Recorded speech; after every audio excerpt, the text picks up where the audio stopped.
La chronique Showbiz vous est présentée par les Caisses des Jardins de la Baie et Diffusion Saguenay. On poursuit en compagnie de notre spécialiste des sorties spectacles, la sympathique Caroline Plouffe. Comment ça va ce matin? Ça va super bien. Après le long congé de Pâques, là, je me suis bourré la face dans le chocolat. Oui, et là, justement, ça nous prend des activités pour digérer tout ce chocolat qu'on a mangé pour l'occasion. Ça tombe bien parce qu'il y a beaucoup de sorties à prévoir cette semaine. Et ça commence tôt, en fait. Ça commence ce soir avec Vincent Vallière au Théâtre Banque Nationale. Oui, qui sera là pour nous présenter son spectacle en lien avec son nouvel album qui s'intitule Le temps des vivants. Il a choisi d'appeler cet album-là comme ça pour deux raisons. Premièrement, parce que c'est le titre d'un poème de Gilbert Langevin qu'il adorait. Et deuxièmement, parce que malgré tout ce qui peut se passer dans le monde, on continue à vivre, on continue de rire et on reste fort malgré tout. Donc, Le temps des vivants, ça fait vraiment référence à tout ça. Et dans cet album-là, il aborde un peu les mêmes sujets qu'il abordait dans ses 6 autres albums. Donc, il va parler beaucoup de voyage, d'amitié, d'amour et de deuil. Mais la grosse différence, c'est que cette fois-ci, il y a moins d'instruments dans ses chansons, ce qui fait en sorte qu'on se concentre davantage sur le contenu, sur les paroles. Et durant la soirée, il va autant nous offrir des chansons qui vont être plus dansantes, comme des morceaux un peu plus tranquilles. Et petit fait bien intéressant sur Vincent Vallière, il a dit en entrevue que son prochain défi, c'est d'écrire des chansons pour d'autres artistes. Donc, ça reste à suivre, mais pour le moment, on peut aller le voir au Théâtre Banque Nationale. Le coût des billets est de 38,50 $.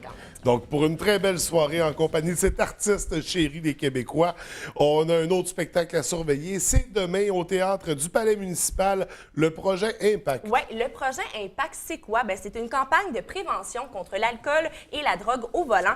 La pièce de théâtre raconte l'histoire de 3 jeunes qui décident de conduire après leur après-balle très arrosé. Une décision, bien sûr, qui aura de graves répercussions sur plusieurs sphères de leur vie. L'objectif premier de cette œuvre-là, c'est premièrement de faire passer un message pour que les choses changent ou du moins pour faire comprendre la gravité de ce geste-là et de toutes les conséquences que ça peut engendrer.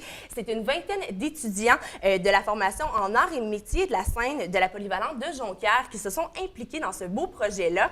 Ils font des présentations dans plusieurs écoles secondaires, mais là, ils seront au Théâtre du Palais municipal. Et personnellement, je trouve que c'est vraiment une très belle initiative de la part de ces jeunes-là parce que c'est en faisant des petits gestes comme ça qu'on finit par changer les choses. Oui, tout à fait. D'ailleurs, encore ce matin dans le quotidien, on avait une histoire d'ivresse au volant qui se termine mal. Ouais.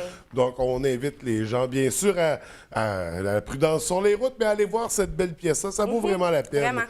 Du côté du Théâtre Banque Nationale, toujours demain, jeudi, on a une pièce de théâtre, La liste de mes envies. Oui, la pièce raconte l'histoire d'une jeune femme qui est propriétaire d'un atelier de couture et qui mène une petite vie tranquille, une petite vie bien simple. Elle profite des petits plaisirs de la vie, mais sans plus. Et un jour, elle décide d'acheter une loterie et elle gagne le gros lot. Eh boy. Un gros 18 millions de dollars, quand même. Mais son euphorie, se transforme rapidement en angoisse. Et là, elle se demande tout ce que ça va chambouler dans sa vie, tout ce que ça va changer. Cette histoire-là est tirée du roman de Grégoire Delacour, qui a été traduit dans plus de 30 pays et qui a aussi été joué au cinéma. Mais là, le défi, c'est de transformer l'histoire pour l'adapter au théâtre. C'est la comédienne Marie-Chantal Perron qui incarne le rôle du personnage principal et la production a été dirigée par Marie-Thérèse Fortin. C'est une pièce de théâtre qui, je crois, va nous faire réfléchir pas mal sur la valeur de l'argent, parce qu'on s'est tous déjà demandé qu'est-ce que je ferais, moi, si je gagnais le million. On a souvent tendance à voir le côté positif, mais il y a toujours deux côtés à la médaille. Puis ça, c'est sûr que gagner 18 millions, ça change une vie. Oui, ça change une vie et comme quoi l'argent ne fait pas toujours le bonheur non plus. Non, c'est vrai. Ça ne va pas avec tout le monde, ces fortunes-là. Moi, par exemple, un petit 18 millions, je dirais pas non. C'est sûr. Ça de même. Je trouverais sûrement une fonction. Ouais.